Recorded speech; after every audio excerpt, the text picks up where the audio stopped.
I picked up a hitchhiker on Navajo Route 12 in Arizona at dusk. She looked normal, pretty, stranded, but when I glanced in my rearview mirror, I saw she had no reflection. When I looked at her shoulder, I counted 6 fingers on her left hand. By the time I realized what she was, the car doors were locked, and she was asking me to take her somewhere I could never leave. My name is Rebecca, and I drive a long haul route between Phoenix and Flagstaff for work. I've made that drive 300 times. Navajo Route 12 cuts through the desert, lonely road, no cell service for stretches, but it saves 90 minutes compared to the highway. I usually don't pick up hitchhikers, but it was getting dark. Rain was coming in from the west, and the woman standing at the roadside looked genuinely desperate. She was maybe 30, long dark hair, Navajo features, wearing jeans and a blue jacket that was soaked through. She had a backpack at her feet and she was waving at my truck. I should have kept driving, but I was raised to help people. My mother taught me that, so I pulled over. The woman's face lit up with relief. She grabbed her backpack and climbed into the passenger seat. Water dripped from her hair onto my leather interior, but I didn't care. "Thank you so much," she said. My car broke down 10 miles back. No cell service. I was starting to think I'd have to walk all night. "Where are you headed?" I asked, pulling back onto the empty road. "Holbrook," she said. "My sister lives there. I was visiting family in Window Rock, but my car died. Do you go that way?" "I do," I said. "I can take you all the way to Holbrook." "No problem," she smiled. And I noticed her teeth were very white, very straight, too perfect. "You're very kind," she said. I turned my attention back to the road. The sun was setting. The sky turned orange, then purple. The desert around us became shadows and distance. For the first 15 minutes, she didn't speak, just stared out the window at the passing landscape. I turned on my headlights as darkness fell completely. Then I glanced in my rearview mirror to check traffic behind me. She had no reflection. I looked away, looked back. She was sitting right there in the passenger seat, but the mirror showed an empty passenger seat. Just my dashboard, just the desert behind us. My hands gripped the wheel tighter. "Ma'am," I said, "what's your name?" She turned to look at me. Her eyes were black, completely black.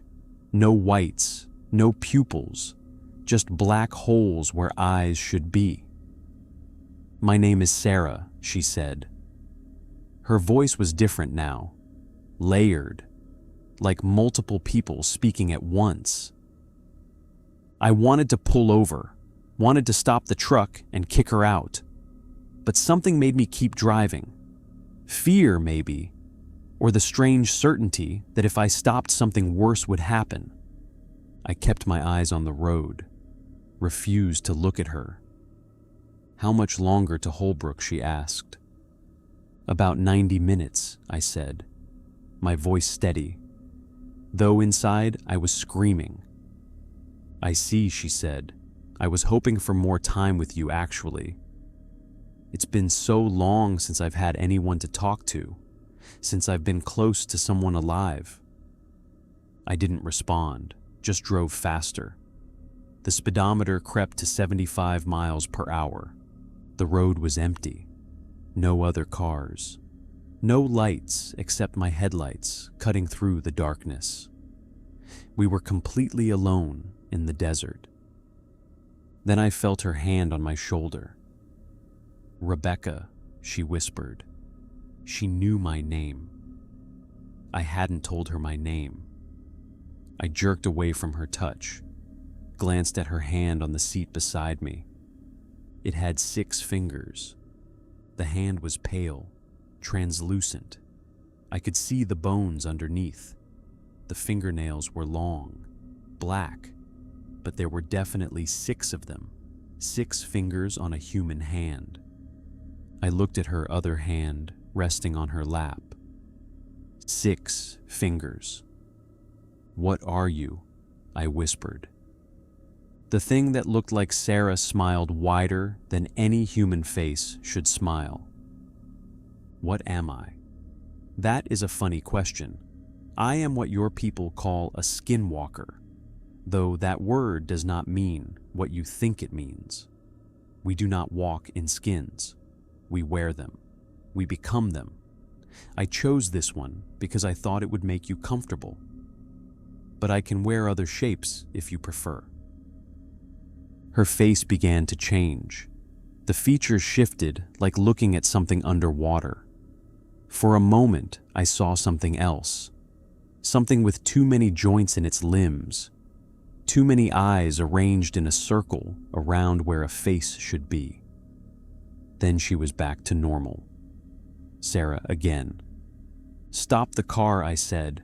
"I'm letting you out." I reached for the door lock, but it wouldn't open. I pressed the button again and again. Nothing. "The doors are locked, Rebecca. I locked them when I got in." "Didn't you hear the click?" I didn't, but that didn't matter. I swerved toward the shoulder of the road. "That would be a mistake," she said calmly. "If you crash, we both die, and I have no interest in dying with you. But I do have interest in keeping you alive. For now." "Why me?" I asked. "Why did you choose me?" "Because you stopped," she said. "Most people see me and they know. They feel it in their bones. But you stopped anyway. You picked me up. That kindness, that willingness to help despite your instincts screaming at you. I wanted to know what that felt like. To be close to something that warm." She leaned toward me. I could smell sulfur coming from her. Burning stone. "You smell alive, Rebecca. That is a good smell, a precious smell. We live in the dark places, the empty places. We do not get to be close to alive things very often." "Please," I said, my voice breaking. "Just let me take you to Holbrook. I won't tell anyone. I swear I won't." "But you will," she said. "Everyone says they won't, but they always do. And then they come looking for us. With guns, with fire, with their frightened prayers. We have learned not to let the alive ones go once they know." The road ahead disappeared into black. No lights, no signs, no hope of escape. Then I saw something. A pair of headlights approaching from the opposite direction. Another car. I started honking my horn, flashing my lights. The other car got closer. I could see it was a sedan. The thing beside me didn't move, didn't react. The sedan passed us. Went by without slowing.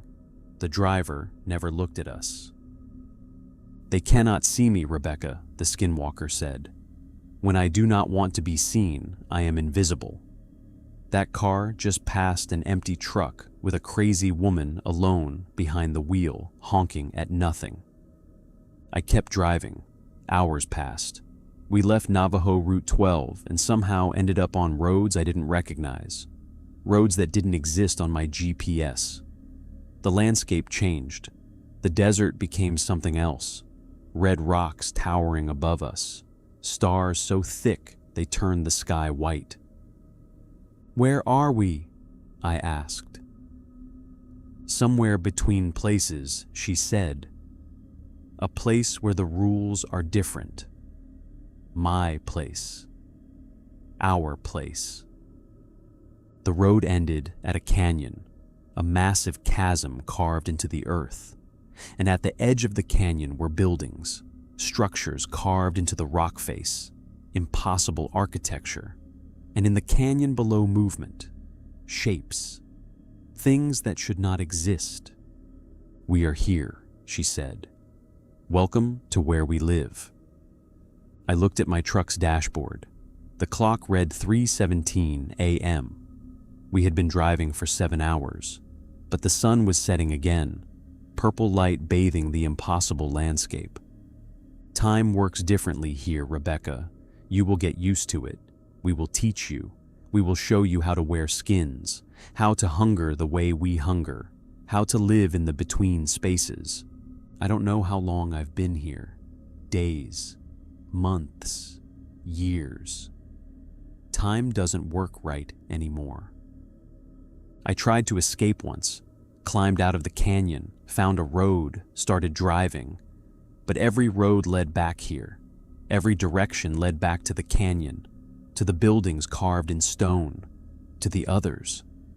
There are more of them here, dozens, hundreds maybe, all wearing different faces, all wearing skins. They told me I could choose who to become, what shape to wear. I refused for a long time. They were patient, but last week I finally broke. I put on the skin of a young man, felt the wrongness of it, felt the hunger that comes with the shape, and something in me changed. Something in me wanted to wear this skin, wanted to hunt, wanted to stand by a desolate road and wait for the next kind person to stop. Sarah told me I was a quick learner. Now I drive a truck again. Different truck, same roads.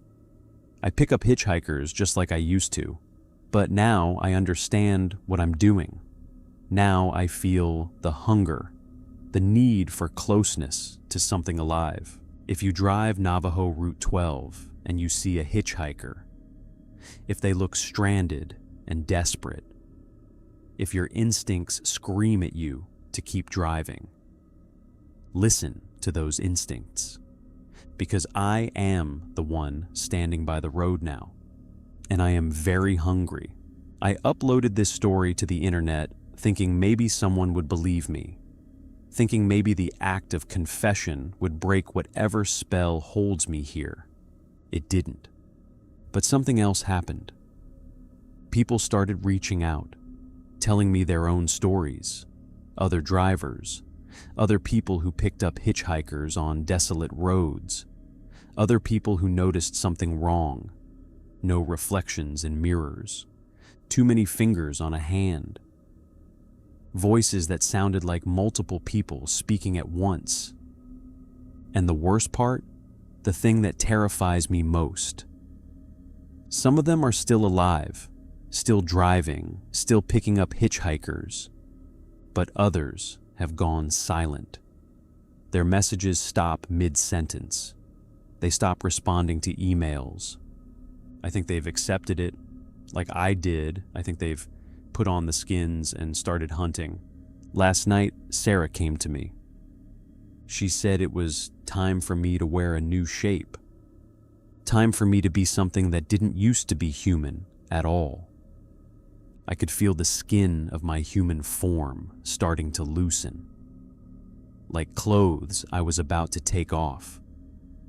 So if you see me on Route 12, if you see a figure that looks almost right but slightly wrong, if you see something with too many joints in its limbs, or too many eyes arranged in patterns that nature never intended, don't stop, don't help, don't show kindness, because kindness is how we catch you. Kindness is how we make you like us. And there are so many of us now, growing, hunting, waiting. Thanks for watching. I hope you consider subscribing for weekly videos.